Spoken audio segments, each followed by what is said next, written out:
மக்கள் மத்தியில பிரபலமாகணும்னு புது பணக்காரர் ஒருத்தர் அங்க இருக்கிற மக்களுக்கெல்லாம் உணவு வழங்குறாரு. உணவு வழங்கிய பெருமிதத்துல அங்க இருக்கிற மக்கள் கிட்ட எப்படி இருந்தது உணவுன்னு கேக்குறாரு. மிச்சம் மீதி இருந்திருக்கும் போல இருக்கு, அதை தான் கொண்டு வந்து நமக்கு விருந்துன்ற பேர்ல கொடுத்துருக்காங்க, என்னவோ சாப்பாடு நல்லா இல்ல அப்படின்ட்டு போறாரு. இன்னொருத்தர்கிட்ட கேக்குறாரு, அவரு காய் வேகல, அரிசி குழஞ்சிருச்சு, பாயசத்துல இனிப்பு இல்லைன்னு ஒரே குறையா சொல்லிட்டு போறாரு.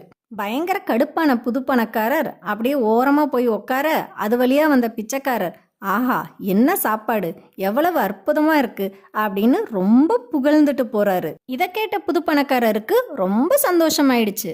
அப்போதான் அவருக்கு ஒரு விஷயம் புரியுது, இருக்கிறவங்களுக்கே நம்ம திரும்ப கொடுக்கும்போது அந்த இடத்துல நமக்கு மதிப்பும் இல்லை, நம்மள அவங்க அலட்சியமாக தான் நினைப்பாங்க.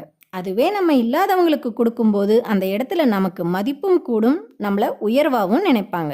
முடிஞ்ச வரைக்கும் நம்மளோட தேவை இருக்கிறவங்களுக்கு மட்டுமே நம்ம உதவி பண்ணுவோம்.